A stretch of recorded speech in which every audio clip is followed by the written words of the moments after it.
The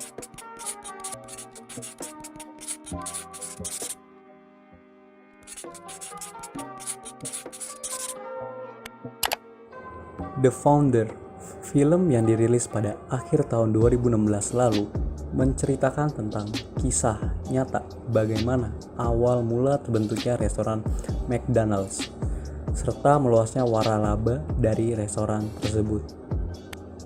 Film ini dimulai dengan mengisahkan perjuangan Ray Kroc, seorang salesman yang menjual sebuah brand mixer pembuat milkshake. Ray Kroc menawarkan mesin milkshake yang efisien, namun tak ada yang melirik produknya. Tetapi ia terus menghafal petua guru motivator yang membuat sukses bukan bakat atau kecerdasan yang jenius. Unsur utama sukses adalah kegigihan. Satu kata itu sudah cukup untuk membuat seseorang meraih kesuksesan. Ray Kroc saat ini dikenal sebagai sosok yang hebat dan sukses. Beliau mampu membawa nama McDonald's yang tadinya hanya merupakan restoran di pinggir gurun hingga menjadi restoran warabala tersukses di dunia saat ini, yang tersebar di seluruh penjuru dunia. Bahkan saat ini, McDonald's adalah salah satu penguasa real estate terbesar di dunia. Itu semua dapat diraih oleh satu kata yang ia pegang teguh, yaitu kegigihan. Namun di balik kesuksesannya itu, ternyata beliau pernah mengalami masa yang sulit dalam memasarkan produknya. Jika melihat pada era globalisasi dan digitalisasi seperti sekarang ini, menjual produk seperti yang dilakukan oleh Ray Kroc dirasa sudah tidak relevan lagi. Beliau berjualan dengan cara berdatangan ke restoran-restoran yang sekiranya membutuhkan mesin mixer pembuat milkshake miliknya. Namun cara tersebut ternyata sangat sulit untuk meraih konsumen. Menurut kelompok kami, di zaman digital ini, peran e-commerce sangatlah penting. Perdagangan elektronik atau e-commerce adalah penyebaran, pembelian, penjualan, pemasaran barang dan jasa melalui sistem elektronik seperti internet atau televisi, www atau jaringan komputer lainnya.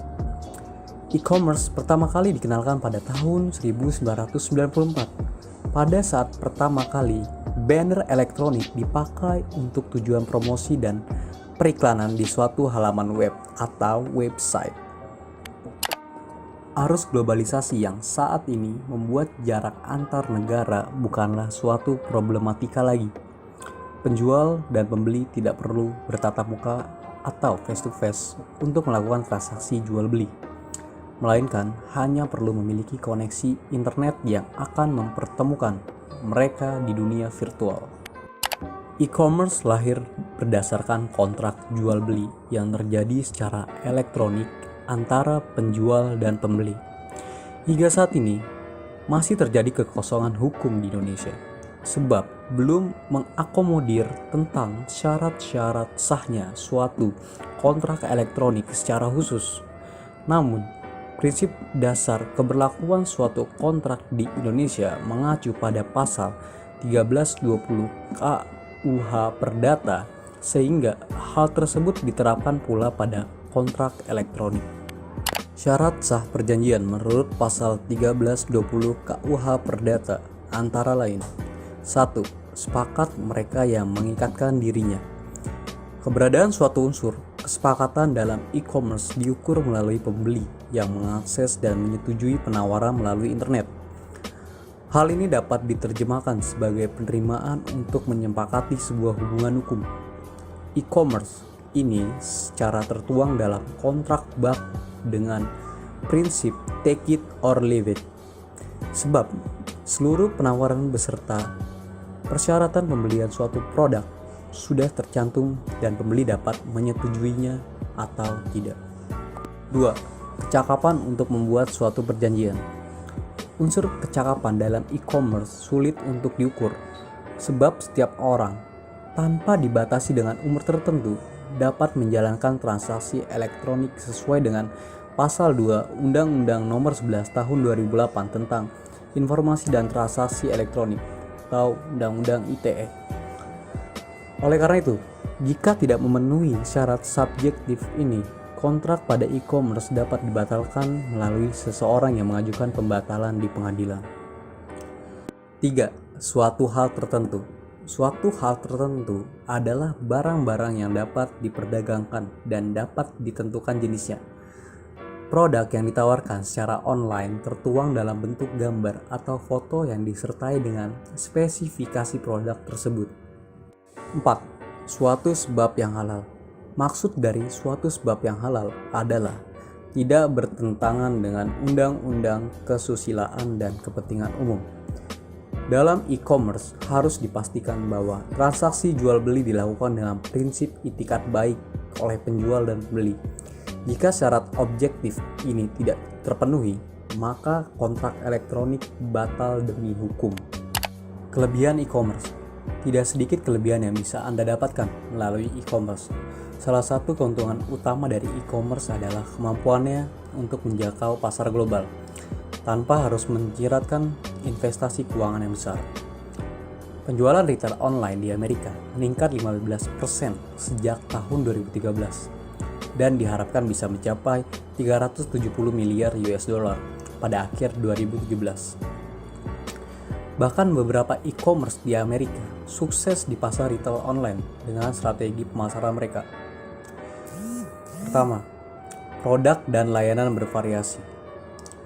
Batas dari tipe perdagangan ini tidak didefinisikan secara geografis sehingga memungkinkan Anda untuk membuat pilihan secara luas, memperoleh informasi yang dibutuhkan, dan membandingkan penawaran dari semua pemasok atau pihak penyedia barang atau jasa terlepas dari lokasi mereka.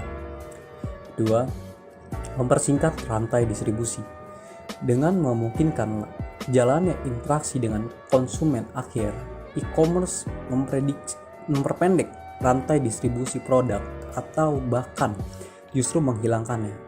Dengan cara ini, saluran langsung antara produsen atau penyedia layanan dan pengguna akhir memungkinkan mereka untuk menawarkan produk atau jasa yang sesuai dengan target pasar. 3. Pembayaran lebih mudah. Selain itu, dengan berkembangnya sistem pembayaran yang ada saat ini sangat memudahkan transaksi e-commerce. 4. Brand lebih dekat dengan konsumen. E-commerce memungkinkan brand untuk lebih dekat dengan pelanggan mereka, sehingga meningkatkan produktivitas dan daya saing bagi perusahaan. Kelima, peningkatan kualitas layanan. Dengan demikian, konsumen diuntungkan dengan peningkatan kualitas layanan, kedekatan yang lebih intim, serta dukungan pra dan pasca penjualan yang lebih efisien. 6. Belanja kapan saja. Dengan banyaknya aktivitas perdagangan elektronik baru, Anda dapat berbelanja melalui toko virtual kapanpun yang Anda mau. Efisiensi biaya. Pengurangan biaya adalah keuntungan penting lainnya yang terkait dalam dunia e-commerce. Semakin umum proses bisnis tertentu, maka semakin besar tingkat keberhasilannya. Hal itu menghasilkan pengurangan biaya administrasi yang signifikan. Selanjutnya, kekurangan e-commerce.